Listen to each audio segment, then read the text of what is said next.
Hey, what's happening guys? It's Friday, which means only one thing. It's time for another CineBites. That means movie news coming at you right now. First, and what can be described as possibly one of my favourite Disney films, is getting the live action treatment.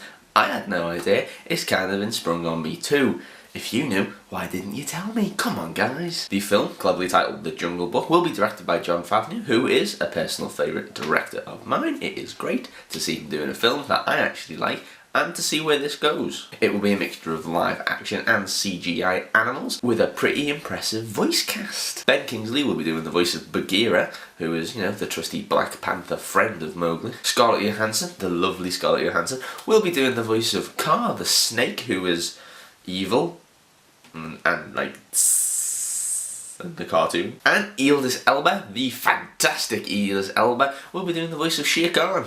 The big scary enemy tiger. You know what? The voice actors in this film are actually pretty damn good, and I am pretty excited to see it. They did announce the other day that after much searching they have found the actor child star who will be taking the role of Mowgli, and that kid taking the role is Neil Sethi, who is a 10-year-old and has no prior acting experience, and it will be a challenge for him, says Jon Favreau. I'm looking forward to this. It was a bit out of the blue that it kind of came to me in movie news, but I'm excited. I will probably keep my eyes on this because it's the Jungle Book, and who doesn't like the Jungle Book?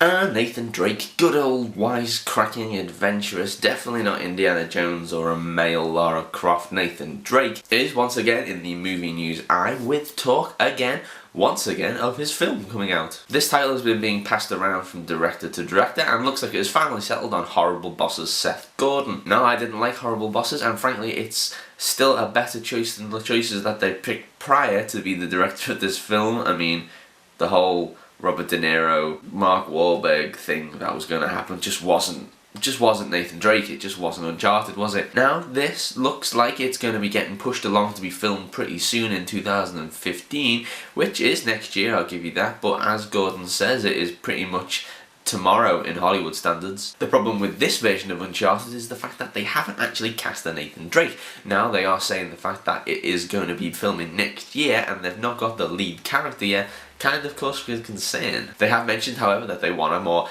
action comedy and less of a comedy film, and it will be travelling all over the world in a kind of international jet-setting way. Gordon dropped the name of Charlie Day, who personally I think is a fantastic actor. I love him in Always Sunny, he was great in Pacific Rim, but he is no Nathan Drake. It will be an interesting choice, don't get me wrong, and it is much better than Mark Wahlberg, with a new director, no lead, and no other actors or actresses even been considered or told yet. It does, however, look like this could be a bit of a rush job film, and no one really wants that, and hopefully get it out in time with the new game, which is, Uncharted 5, which will be coming out at some point next year on the PlayStation 4. But like I said, it'll be interesting to see how this goes. I hope they don't pick Charlie Day, but then again, I'm one of those people that really wants Nathan Fillion to play it, even if Nathan Fillion is getting a little bit old compared to the actual character age of the computer game. I love you, Nathan.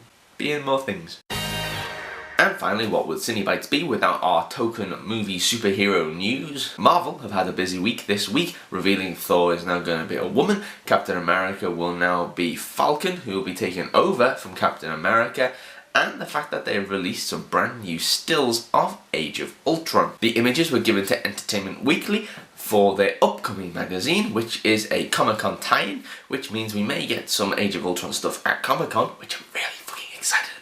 These images show Tony Stark's brand new armour, these images show Captain America's shiny new costume, and it gives us our first official look of how Ultron will look in the film. It looks cool, and I am excited for more Age of Ultron. Other images throughout the magazine show Quicksilver and Scarlet Witch. It showed Hawkeye in his new, more comic book style costume with the long cloak. Entertainment Weekly also have given us a write-up of what the Avengers Tower looks like inside, and it just kind of sounds pretty damn cool, with bunks for all of the Avengers so they can kind of chill out, 2 science labs for the science bros. Science bros!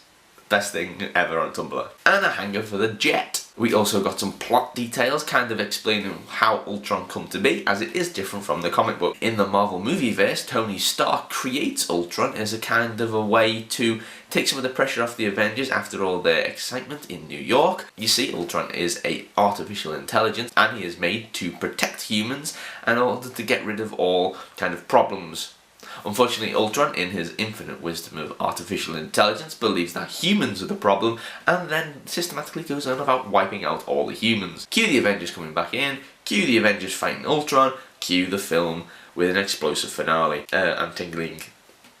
I'm sorry I told you that.